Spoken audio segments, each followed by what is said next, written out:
جواب یہ ہے کہ فاعل حقیقی وہ اللہ تعالیٰ کی ذات ہے۔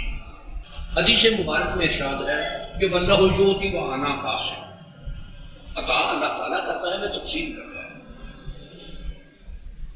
جو نبی کریم صلی اللہ علیہ وآلہ وبارک وسلم کی ذات سے سوال کیا اور وہ ملا، تو اس میں یہ بات اگر کسی کے ذہن میں ہے کہ جس طرح اللہ تعالیٰ کی ذات فاعل حقیقی ہے، وہ عطا کرنے والا ہے، اسی طرح سرکار صلی اللہ علیہ وسلم یا میرا مرشد یا کوئی اور عطا کرے، تو یہ شرک میں بات آئے گی۔ اس میں جو ہے، دیکھیے اس کائنات میں درجے بنے ہوئے، اور باپ کے لیے فرض ہے اپنی اولاد کی کفالت کرنا۔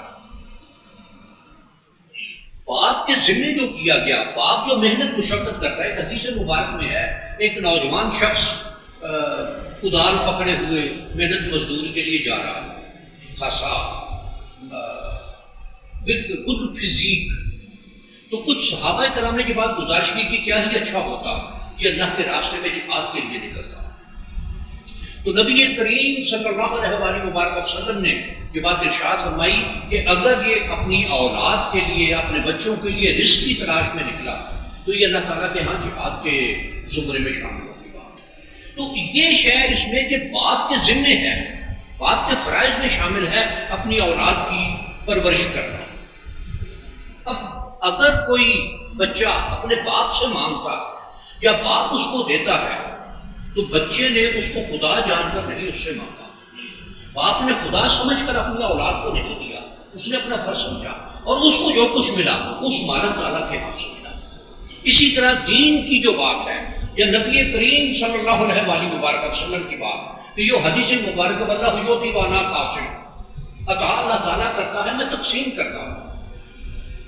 اور اس کو یہ شاید دیکھیے کہ اس کا رازق اللہ تعالیٰ کی ذات ہے، لیکن رزق زمین سے اگتا ہے۔ ہر فرد زمین سے اناج نہیں اگا سکتا، وہ ایک جن کے پاس اس شے کا علم ہے، جن کو اس شے کا پتہ ہے، جنہوں نے اس علم کو حاصل کیا، جنہوں نے یہ شے سیکھی۔ اب مثالاً اس وقت چاول کی فصل لگنے والی ہے، اگر کوئی شخص گندم کا بیج ڈال دے کھیت میں، وہ جتنی مرضی زمین تیار کرے، جتنے مرضی اس میں فرٹیلائزر ڈالے، کیا گندم کی فصل ہوگی؟ اللہ وہی ہے جو نومبر میں ڈالے ہوئے بیج سے فصل اگاتا ہے، گندم اگاتا ہے۔ یہ ہے، اب جس نے یہ کیا ہے وہ کہے کہ جی میں ہی خدا ہوں، یہ شرک ہے۔ یا لینے والا کہے کہ یہی میرا رازق ہے، تو یہ شرک۔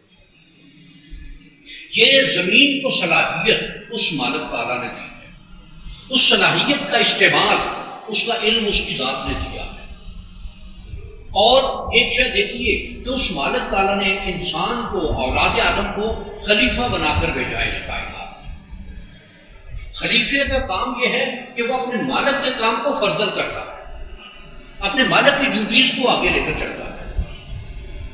وہ خود صاحب اختیار اس کو ملا ہوتا ہے، لیکن وہ جو اختیار استعمال کرتا ہے وہ کسی کا دیا ہوا ہے۔ اللہ تعالیٰ کسی کا محتاج نہیں، اس کا اختیار اپنا ہے۔ باقی جتنے ہیں ان کے پاس اس کا دیا ہوا اختیار ہے، اور دینے والا جب چاہے اختیار واپس لے سکتا ہے۔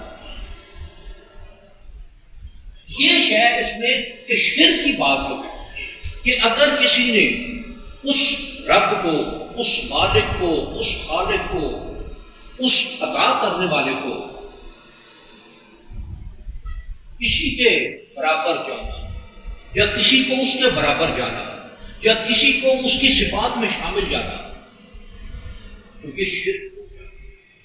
باقی اس کائنات میں کیا شے ہے جو کسی کی مدد کے بغیر ہو سکتی ہے؟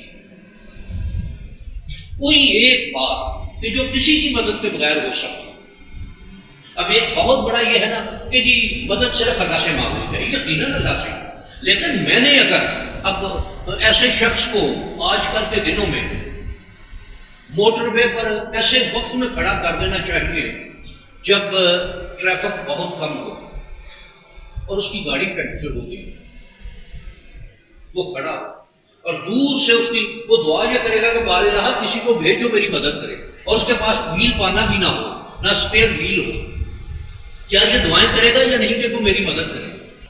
کوئی آئے گا، کوئی گاڑی آئے گی جس کے پاس ویل پانا بھی ہوگا، اگر اس کو پاس اسپیئر ویل ہوا تو کسی اسٹیشن تک اس کو لے جائے گا ساتھ، یا نہیں ہے اس کو لے گا وہ دوسری کسی جگہ طرح سے، لیکن وہ اس کی مدد ضرور کر دے گا۔ اب یہ جس کی گاڑی کا ٹائر پنکچر ہے، کیا اس نے اپنے مددگار کو خدا جانا؟